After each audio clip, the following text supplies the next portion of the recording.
नमस्कार, मैं सौरभ दीक्षित और आप देख रहे हैं बिस्तक। आज की कहानी भारत की सबसे चर्चित ईवी कंपनियों में से एक ओला इलेक्ट्रिक की है। एक वक्त ये कंपनी इलेक्ट्रिक टू व्हीलर की रेस में सबसे आगे मानी जा रही थी, लेकिन अब शेयर बाजार में इसकी रफ्तार लगातार धीमी पड़ती दिख रही है। मंगलवार यानी 17 फरवरी को कंपनी के शेयर में बड़ी गिरावट आई है। शुरुआती कारोबार में शेयर 5% टूटकर अपने अब तक के सबसे निचले स्तर पर पहुंच गया है, यानी शेयर की कीमत गिरकर करीब 27 रुपए के आसपास आ गई है। अब सवाल यह कि अचानक ऐसा क्या हुआ।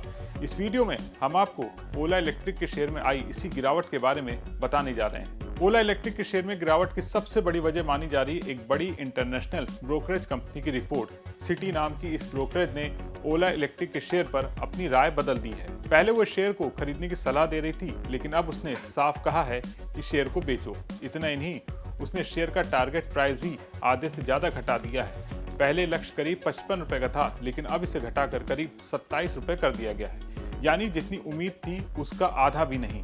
इस रिपोर्ट के बाद निवेशकों का भरोसा और कमजोर हो गया और शेयर में गिरावट तेज होगी। पिछले 4 ट्रेडिंग सेशन में ही शेयर करीब 14% टूट चुका है। अब सवाल है कि आखिर कंपनी के सामने दिक्कत क्या है। तो पहली समस्या है इलेक्ट्रिक टू व्हीलर बाजार की धीमी रफ्तार। उम्मीद थी कि भारत में लोग तेजी से पेट्रोल गाड़ियों से इलेक्ट्रिक की तरफ शिफ्ट होंगे, लेकिन ये बदलाव उतनी तेजी से नहीं हो रहा है। ऊपर से जीएसटी में बदलाव ने भी इलेक्ट्रिक अपनाने की गति को धीमा कर दिया है। दूसरी समस्या कंपनी की मार्केट हिस्सेदारी कम होना। रिपोर्ट के मुताबिक सर्विस से जुड़ी शिकायतें, कड़ी प्रतिस्पर्धा और ग्राहकों की खराब धारणा, इन सब कारणों ने कंपनी को बाजार में नुकसान पहुंचाया है। तीसरी बड़ी चुनौती कंपनी के तिमाही नतीजे। तीसरी तिमाही में कंपनी को करीब 427 करोड़ रुपए का नुकसान हुआ है। हालांकि ये नुकसान पिछले साल से थोड़ा कम है, लेकिन असली चिंता कहीं और है। कंपनी की कमाई यानी रेवेन्यू एक साल में 55% गिर गया, यानी बिक्री और वॉल्यूम दोनों पर असर पड़ा है।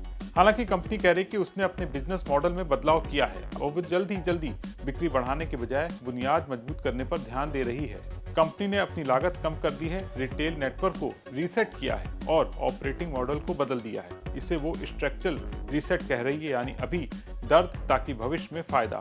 एक अच्छी खबर भी है, कंपनी का ग्रॉस मार्जिन रिकॉर्ड स्तर पर पहुंच चुका है, करीब 34% से ज्यादा। ये बताता है कि लागत कंट्रोल और टेक्नोलॉजी सुधार से कमाई की क्षमता बेहतर हो रही है। कंपनी का लक्ष्य है कि आने वाले सालों में वो मार्जिन को 35 से 40% तक पहुंचा देगी, लेकिन बाजार फिलहाल भविष्य नहीं आज की चुनौतियां देख रहा है। एक्सपर्ट्स को चिंता है कि कंपनी का कैश फ्लो लगातार निगेटिव हो रहा है और अगर ऐसा चलता रहा तो बैलेंस शीट पर दबाव बढ़ सकता है और कर्ज भी बढ़ सकता है। इसी डर से निवेशक सतर्क हैं।